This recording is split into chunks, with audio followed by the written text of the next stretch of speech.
నమస్తే వ్యూయర్స్, మేము last week friends అందరం కలిసి 1 డే టెంపుల్స్ ట్రిప్ వెళ్ళాము. ఇది కంప్లీట్గా డివోషనల్ ట్రిప్.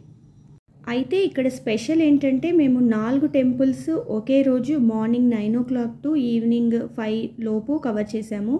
ఇది హైదరాబాద్కి దగ్గరలోనే ఉంది.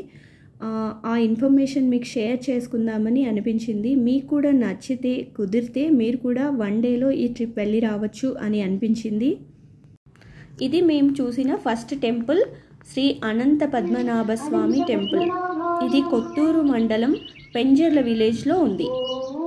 ఈ పెద్ద విశాలమైన టెంపుల్ ప్రక్కనే చిన్న టెంపుల్ ఉంది. ఆ ఆలయంలో స్వామి శ్రీ అనంత పద్మనాభ స్వామి 500 సంవత్సరాల క్రితం స్వయంభూగా వెలిసారంట. కానీ అక్కడ నుండి మరల్చటం వీలుకాక ఈ విశాలమైన టెంపుల్లో మరలా స్వామిని ప్రతిష్ఠించారు.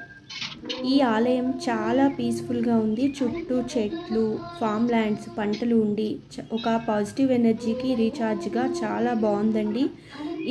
ఈ ప్లేసెస్ అన్నీ కూడా శంషాబాద్కి నియర్ ప్లేసెస్. అంటే మన హైదరాబాద్ నుండి శంషాబాద్ చాలా దగ్గర. శంషాబాద్ చుట్టుపక్కలే ఈ 4 టెంపుల్స్ ఉన్నాయి. సెకండ్ టెంపుల్ ధర్మ సాయిబాబా టెంపుల్. ఇక్కడ సాయిబాబా త్రాసు పట్టుకొని ఉంటారు. ఇక్కడ నాకైతే గోశాల బాగా నచ్చింది. మనం ఇక్కడ గోవులకు గోగ్రాసం పెట్టొచ్చు. ఇది ఈ మధ్య చాలా ఫేమస్ అయిన ప్లేస్, అందరికీ తెలుసు. ఇక్కడ ఫోటో షూట్స్ అంటే వెడ్డింగ్స్, బర్త్డేస్, శారీ ఫంక్షన్స్కి ఫోటో షూట్స్ ఇక్కడ తీసుకుంటారు.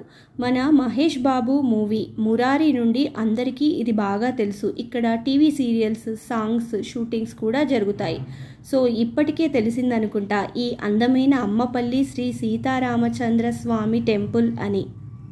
ఇది చాలా పురాతనమైన ఆలయం. ఇది చాళుక్యుల సామ్రాజ్యంలో 12వ శతాబ్దంలో నిర్మించబడిన ఆలయం.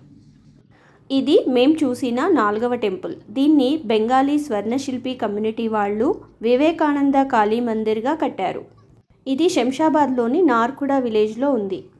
దీన్ని కలకత్తాలోని దక్షిణేశ్వర్ కాళీ టెంపుల్, హిందూ నవరత్న టెంపుల్కి ప్రతిరూపంగా కట్టారు. సేమ్ కలకత్తాలోని దక్షిణేశ్వర్ కాళీ టెంపుల్, హుగ్లీ నదీ తీరంలో ఉన్న కాళీ టెంపుల్ ఎలా ఉందో అలాగే సేమ్ మోడల్లో కట్టారు. అలాగే ఉంది. ఇక్కడ మెయిన్ టెంపుల్ వచ్చేసి కాళీమాత అమ్మవారు చాలా బాగున్నారు. తర్వాత శివలింగము, గణేశుడు, శ్రీ వెంకటేశ్వర స్వామి ఇవన్నీ కూడా ఉప ఆలయాలుగా ఉన్నాయి.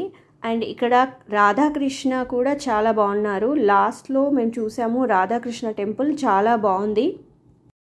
ఇక్కడ రామకృష్ణ పరమహంస, స్వామి వివేకానంద, మా శారదామాత కూడా ఉన్నారు. చాలా ప్రశాంతంగా ఉంది ఈ టెంపుల్ అంతా కూడా. కాళీ మందిర్లో మేము చూసిన రాధాకృష్ణ. అండ్ ఈ రోజుకి మా ట్రిప్లో చివరగా రాధాకృష్ణ దర్శనం. Thank you. రాధే రాధే.